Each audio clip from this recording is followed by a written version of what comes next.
In astrological explanation at sa mas malalim ko pang pag-aaral nung naging astrologer ako, hindi totoo ang hell. And I agree. Yan ay manipulation ng religious at simbahan. Ginamit lamang ito ng mga religious leader na may hell para panakot at kontrolin ang mga tao para hindi maabuso ng mga tao ang itinuturo nilang paniniwala. Ginamit lamang din ito ng mga religious institution para sumunod at hikayatin ang mga tao sa mga aral ng simbahan. May mga hindi naniniwala at nagsasabing hindi totoo ang impyerno, katulad na lamang sa mga turo ng astrologo at iba pang mga paniniwala. Ayon sa kanila, ang kwento tungkol sa impyerno ay hindi galing sa Diyos, kundi isang imbento at manipulasyon lamang ng mga relihiyoso at mga simbahan. Sinasabi nilang ginawa lamang ito para takutin ang mga tao, mapasunod sila sa mga aral ng simbahan at pigilan silang gamitin at maabuso ang sariling paniniwala. Pero ang katotohanan, kung ating titingnan ang salita ng Diyos, makikita natin kung ano ang totoo at kung ano ang tunay na panlilinlang. Kung tatanungin natin ang ating sarili, sino ba talaga ang madalas na nagtuturo tungkol sa impyerno sa Biblia? Hindi ito mga pari, hindi mga pinuno, kundi ang Panginoong Hesukristo mismo.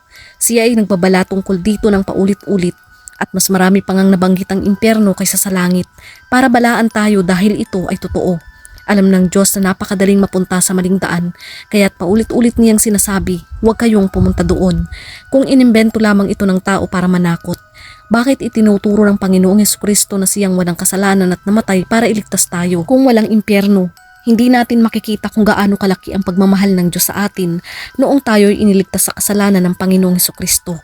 Ang kanyang babala sa Biblia tungkol sa impyerno ay hindi pananakot lamang.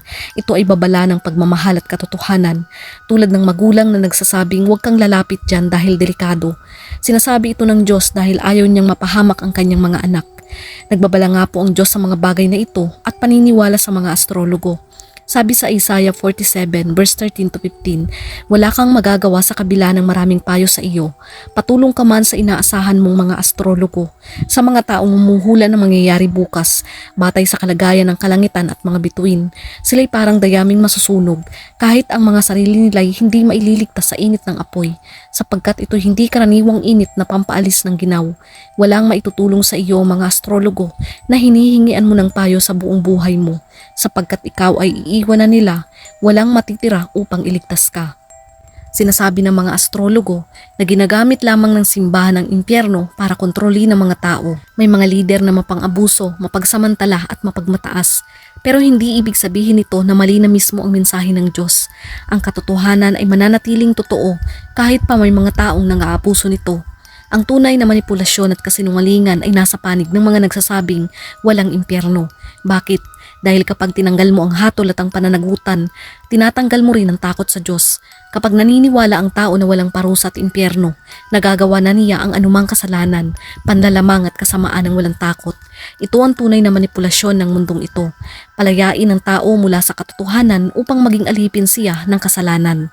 Ang babala tungkol sa impyerno ay hindi kadena ng simbahan, kundi kalasag mula sa Diyos. Ito ay paalala na ang ating buhay ay may kabuluhan, ang ating mga gawa ay may kaakibat na kahihinatnan at merong Diyos na makatarungan. May mga taong hindi naniniwala sa katotohanan at kaparusahan sa impyerno dahil tulad ng mga astrologo, sinasamba nila ang nilika, hindi ang lumika. Ang buong paniniwala at pag-aaral nila ay nakapokus sa mga bituin, planeta at kalangitan. Ito ang mga bagay na nilikha ng Diyos sa halip na sambahin at kilalanin ng Diyos na lumikha ng lahat. Sabi sa Roma chapter 1 verse 25, tinalikuran nila ang katotohanan tungkol sa Diyos at pinalitan ng kasinungalingan. Sinamba nila at pinaglingkuran ng mga nilika sa halip na ang lumika na siyang dapat papurihan magpakailanman. Kaya wala silang alam tungkol sa impyerno dahil ang impyerno, paraiso at hatol ay mga bagay na galing lamang sa salita ng Diyos. Para sa kanila, ang lahat ay umiikot lamang sa enerhiya at galaw ng mga planeta. Wala silang konsepto ng kasalanan at paghuhukom ng Diyos. Kapag tinanggal mo ang Diyos na lumika at ginagawa mong Diyos ang mga nilika, nawawala rin ang katotohanan tungkol sa kalwalatian at katarungan ng Diyos. Sa madaling salita, dahil mali ang sinasamba nila, mali rin ang alam nila tungkol sa katotohanan na tinaharap. Sa huli, huwag tayong magpalinlang. Ang katotohanan ay hindi nagbabago dahil sa maling gamit ng ibang tao, dahil sa matatamis na salita ng mga astrologo. Ang Diyos ay mabuti at nagbabala dahil mahal niya tayo. Ang impyerno ay hindi imbento ng tao. Ito ay katotohanang inihayag ng Diyos upang balaan tayo, lumayo sa kasalanan at makamit ang buhay na walang hanggang kasama niya.